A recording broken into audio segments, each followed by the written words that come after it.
That was MOG. We're going to be bringing you some more snippets of other experiences that we had. But that was beautiful.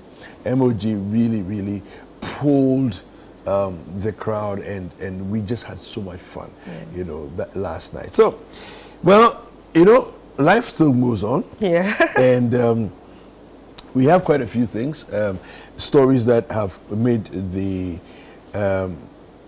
our portals, and so we have citynewsroom.com, we have ChannelOneNews.com. So we'll bring you up to speed with what is in the news, and then, of course, you would like to stay informed and all of that. So we'll bring you some of that. I'm going to take citynewsroom.com, right, and then you can do ChannelOneNews.com. All right. So we have Situation All White Party, and a night of elegance, music, and unforgettable memories at the Underbridge. There's another headline here. MOG shakes Situation All White Party with a mesmerizing performance. You saw that yourself, right? The Underbridge comes alive with 2024 Situation All White Party, and there's photos, so you can go there and check it out. You may recognize someone who's your friend. Another one there, Situation All White Party underway. We also have Parliament to begin registration of MPs elect on December 25th. So today, okay, Christmas Day, you're going to start registering them. There's a lot of new MPs, a lot of new, unprecedented number of new MPs coming in. So we have Dome Kwabenya and Ablekuma North will have their MPs elect soon. The EC is promising. Let me give you one more. We don't choose MPs or the president. Ghanaians do. EC reiterates. All right. So.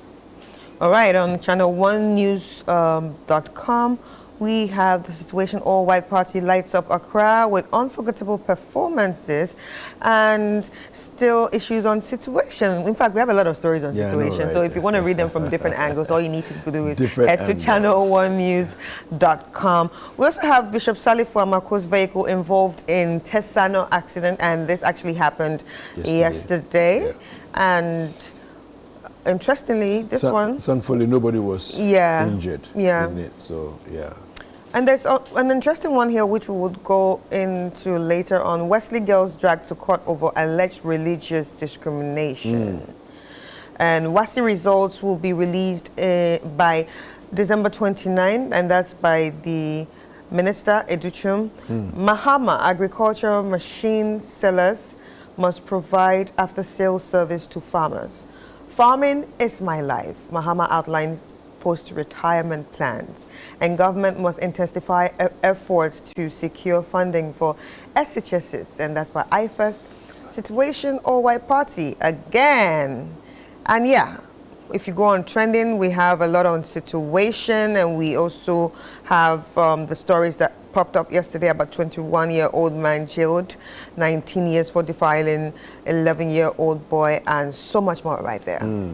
All right, the graphic online, and that's graphic.com.gh, says here, Akachi South armed robbery gang jailed 125 years. Wow. Yeah, you know, people are not tired of doing evil, so we should also show them that we're serious about stamping out evil from our society. 1,100 university students remanded in custody over defilement. We have fire destroys five container storage houses at Saglemi Affordable Housing. We'll go into a little more detail in that one later. No assurance of release of WAEC results.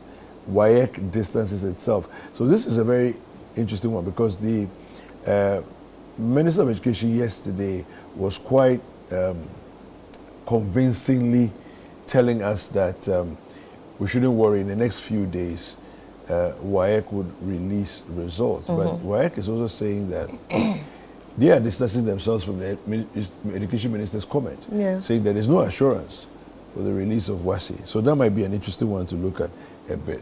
Yeah, but I don't know which one you want to take us into, the details. All right, so I'm just going to touch on the Wesley girls dragged to court over alleged religious discrimination. Okay, sure. And it's it's Christmas, and Christmas is a Christian holiday. Yeah. So it's coming at the right time. All right, Wesley Girls Senior High School is at the center of a legal battle accused of denying Muslim students their rights to practice their faith. Safiq Osman, a Ghanaian citizen who initiated the lawsuit, alleges that the school has systematically hindered Muslim students from following their religious customs. He is therefore requesting a court declaration that Wesley Girls High School's policies, which prohibits the practice and observance of Islam by Muslim students, is in violation of the 1992 Constitution of Ghana. I quote, a declaration that the first defendant's policy compelling and requiring the practice of a compulsory school religion in public school is contrary to and inconsistent with Articles 21B and C, and Article 26, the lawsuit states. Additionally, the lawsuit claims that the restriction imposed on Muslim students on the school are detrimental to their welfare and violate international human rights standards as recognized under Article 33(5) of the Ghanaian Constitution. The plaintiff is seeking a directive for the Ghanaian education system to develop guidelines that are constitutionally compliant to the regulations of religious practices in all public schools in Ghana. And if you go further, you would actually read all that on ChannelOneNews.com. Yeah. What are your thoughts initially? My thoughts on this issue is when we look at it, the country Ghana, there are different religions. So I think there should have been a bit of religious tolerance. Maybe it's a Christian school, but at the end of the day, in as much as it's a Christian school, you are definitely going to have people coming from different, places, different countries, and also meaning, they have different cultures and different religions. So yes, I think there should be a bit of religious tolerance. I don't know if it's like totally like a Christian school where we will say, okay, we are Christians. You know that from the beginning. Yes. Some people will tell you that we know that from the beginning. We are Christians. We're not going to practice this. So maybe definitely Muslims will not be. Muslims will say, okay, they won't allow us. Okay, so we won't. So I don't know if that's the situation. But I feel like there should be a bit of religious tolerance. Because in as much as they are Muslims, they will still practice yours. Because yes, it's Wesley Girls. They will go to mass. They'll go to all whatever that they go to in school. They need to you understand? But when it's time for them to do their own in their little corner, let them. Allow them to also do that. Because I've seen schools that do that. Yeah, I think that, so the conversation starts from the point where we're looking at it as is it a Christian religious institution? Right. Or is it a public institution? You see, because if it's a public institution, then its services are supposed to be open to the entire public. Exactly. Right. Now, if it's a Christian religious institution, then it reserves the right of practice. Yeah, it reserves the right of practice, but you have to inform people from the beginning that this is what it is, right? And so I don't know if that was done. Now I know that Wesley Girls started as a missionary school. Right. But at a point in time, I'm sure there's been various evolutions that have taken place, and so on. So we need to understand exactly what it is. But they're taking them to court anyway. So we'll soon find out, when the court case, begins, where exactly everything. Right. And I also like the fact that he's also talking to the GES to kind of amend some of these policies. Yeah. I think the GES really needs to come into this and also amend some policies because we need to realize that it's not only Christians in the country. Well, yes, absolutely. But then you see again, there are Islamic schools, right? So I think that as much as there are Christian schools and there are Islamic schools, we should push for excellent quality education in all institutions. Do you understand? Because some people have done well to advance their education to a point where they become an enviable institution that everybody wants to go to, right? But because everybody wants to go there, doesn't mean that you should also become a difficult place for some people to get in and benefit from. Right. But then, at the same time, GES has a responsibility to make sure that all institutions ramp up their standards and their quality of service. Because last time I was watching CNR, I don't know what region it was. They had issues of, the Islamic schools in those areas were not up to standard. Yeah. They were not, and it's a funded properly. They have no correct furniture, and it's a serious challenge because there's students there. So I feel like most of the Islamic, or the only Islamic school that I have seen that is really up to, it's in Islekon, and it's an international school. You understand? They've done their best. No, and this is for me. It's about giving a quality education. Right. Really, that's what it's about. Because at the end of the day, everybody has a choice of where they want to go. But guess what? They choose to go to, let's use Wesley Girls as an example, because of the quality of education that is there. You understand? If they had an option in their mind, they may have gone somewhere else. Do you see? So if we can beef up in all institutions, regardless of religious bias, right, quality of education must be up to par. Right. Everybody would then have a choice. Say, okay, you know what? This is my religion. I prefer to worship and serve in this way, and my option is this school, which will give me the same quality of education as any other school would, and it would have been easier if it was probably like a day school. And you know that everything just happens in the day. When I go home, I can just go to school, you understand? Then you come home but this time it's boarding. It's boarding, and that means you live there. That means you miss some things at home. That means your parents are, expecting you to still practice the things that you learned at home. So it kind of makes it dicey. If it was a day school, it would have been. I don't think we'll be having this issue. Exactly. Well, so we'll see how that goes as the court, processes begin. No assurance for release of WAEC results. WAEC distances itself from Education Minister's comment. Let me just bring you that story. It's on graphic.com.gh. Now, the West African Examinations Council, WAEC, says it cannot give assurance of the release of the West African Senior School Certificate Examination results on or before December 29th, 2024, as announced by the Minister of Education, Dr. Yao Educhum.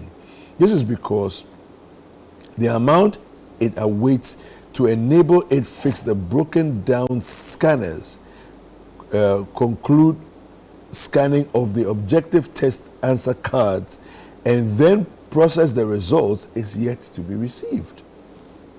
The Council has therefore dismissed media publications giving an assurance that the results will be released by December 29th. WAEC has indicated to Graphic Online that the assurance by the minister that there had been an additional release of 25 million Ghana cedis to the council for its operational activities, and that it had assured that results will be released before or by the 29th of December was not accurate. The Education Minister, Dr. Yao Educhum, told journalists after a brief visit to the WAEC offices on Tuesday that the results of the 2024 WASI would be released by December 29th. He told journalists that WAEC was finalizing the marking process and working to ensure that results were published on time. The minister highlighted the government's support in alleviating some of WAEC's financial challenges, enabling the council to focus on accurate marking and timely releases. Now, in rebuttal, the head of the public relations unit, John Cappy, explained that those stories on social media and in some sections of the media emanated from a brief visit by the Minister of Education to the WAEC officers to acquaint himself with the progress of work, sorry. Now, and I quote, "Without any formal meeting with the management team of WAEC, he addressed the media present, giving them assurances that results will be released by December 29th, he said. We wish to state that apart from a check for 25 million Ghana cedis that was issued on December 18th, no further releases out of the outstanding 118 million have been made. The council awaits the release of an additional 35 million Ghana cedis that it has requested from the Education Ministry to enable it to fix the broken down scanners, conclude a scanning of objective answer cards, and then process the results." Giving further details, John Kapi said the 60 million originally demanded for, out of which the minister paid the 25 million, was simply based on projections about the cost of replaceable parts and repairs. Payment for scrutiny being undertaken and payment for a bigger bandwidth to enable us to upload the results when they are ready. All right, so the graphic online has, given us a very interesting twist to the tale, because the minister was quite emphatic yesterday that there was no issue, and that everybody should be rest assured that by 29th results will be released. Well, isn't for this? But wait, there's scanners that have to be repaired before they can scan the card, before they can process the results after they scan the card. The scanners have not been fixed. Minister says isn't for this. Keep your fingers crossed. He's paid 25 million out of 60 million. A Christmas miracle might happen. Miracle on what, 34th Street? I think that's what they call it. The movie, Miracle on 34th Street. All right, so sports is next.